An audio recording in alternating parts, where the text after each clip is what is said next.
Okay, we're going to get started. Well, thanks for coming to our last lecture of the season. If you would like to find out when the next lecture is going to be in the fall, please sign up for our email list, which is on the table up front. Please write the email legibly. There's also lots of flyers there for all sorts of good events, like retreats and talks on tape and what have you. My name is Tim. If you're here for the first time or not, you can feel free to introduce yourself to me. You can also introduce yourself to Jen, who will be walking around handing out blank sheets of paper for you to fill out questions if you have questions for tonight's speaker. And that's, okay, so now we can get to the business of tonight's speaker. Tonight's speaker is Father Dan O Reilly. He's currently at the Church of the Resurrection in Rye, New York. He was ordained a priest in 2003, and he also received a master's in divinity and theology. He's a graduate of Princeton in 1997, received a degree in philosophy, and also attended Regis High School here in the city. He's also a great athlete and a really good cook. He's also a Theology on Tap veteran. He recently spoke at the Bronxville edition of Theology on Tap, and last year he spoke here about what you can learn about Lent from Hulk Hogan. And tonight's talk is going to be about the Da Vinci Code, and the title was Forrest Gump at the Last Supper. And in case that doesn't make any sense, Tom Hanks is in the new movie on the Da Vinci Code, so the talk couldn't be timed any better. So without further ado, here's Father Dan O Reilly.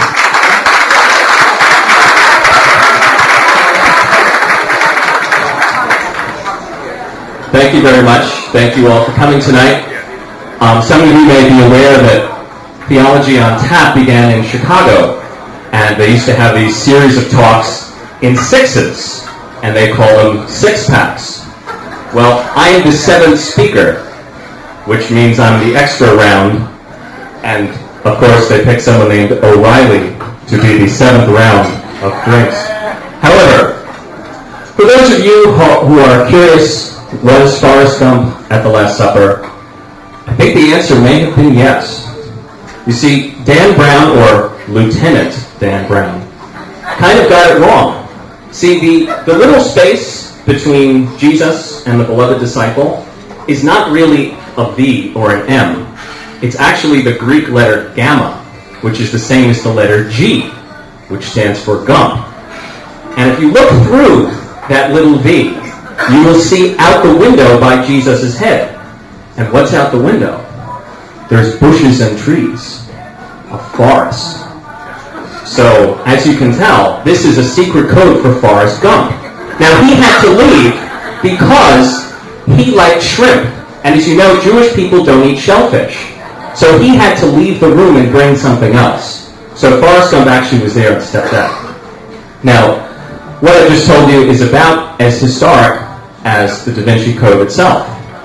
There's really no more to the theories or teachings of the Da Vinci Code novel than there are to the little story I just told, or to the idea that the Holy Grail was in fact found by Indiana Jones in the cavern of the Crescent Moon. It's really all a sham. In fact, the book, the Da Vinci Code, I still hear music, it's a little distracting. Sorry. Oh, okay. Thank you very much. Okay. So, the book really does a disservice to what is a spectacular painting. However, no one can really say definitively anything about the details of Da Vinci's masterwork, The Last Supper, because the painting is gone. It's not there. I will explain. A little bit of background on the painting. Forgive me for using notes, but I'm not an art historian and I can't do this off the top of my head. The painting was commissioned by a very powerful and influential benefactor in Milan named Ludovico Sforza. And Sforza commissioned Da Vinci to paint a painting on the wall of a Dominican refectory. It was in basically the dining room of a friary for Dominican monks, or Dominican friars. And it took him 3 years to do it. It was painted between 1495 and 1498.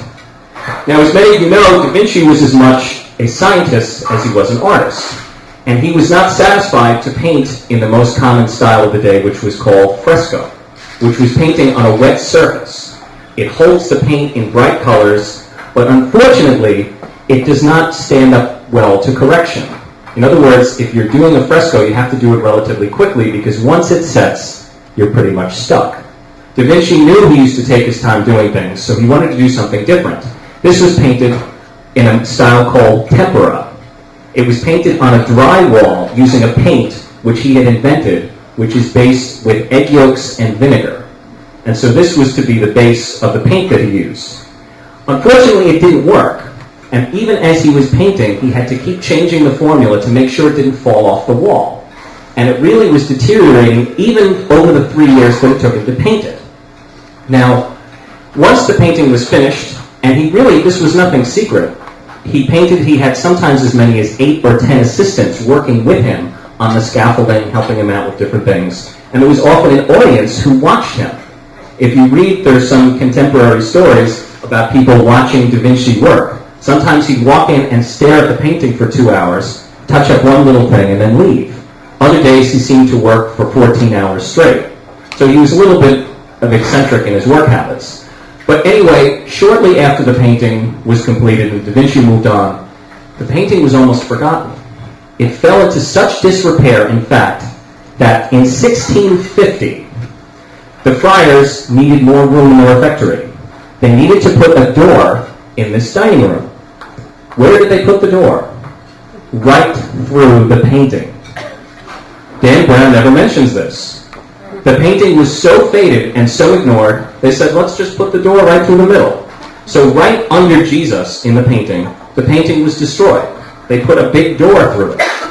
Well, in 1726, historians realized that this painting was falling into disrepair. So they blocked up the door and they tried to restore it using varnish, some kind of solvents to clean it up, and an oil-based paint.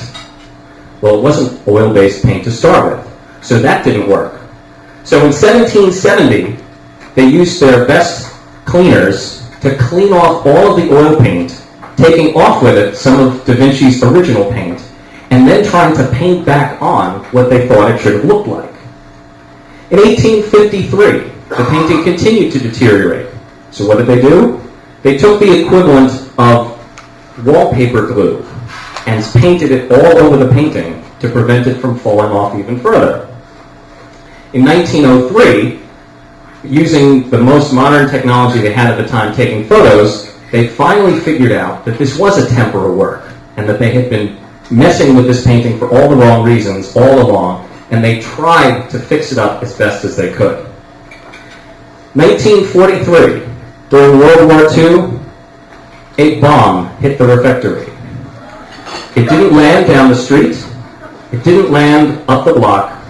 It landed on the refectory. It collapsed.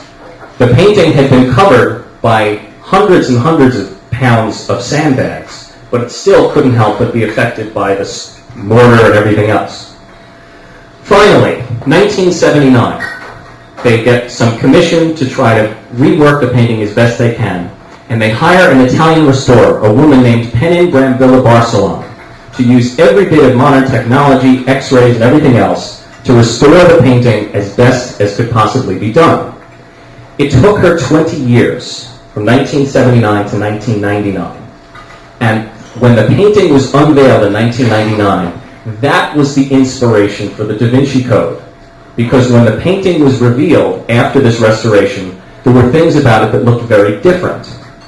Now, Barcelona had really done her homework, and she had basically studied the history of the painting and went out of her way to determine what was left of Da Vinci's original painting. After all of the years of glue and shellac and oil and bombs and everything else, she actually determined how much of Da Vinci's work was still left. It wasn't 50%. It wasn't 40%. It wasn't 30%. 18% of the painting was left.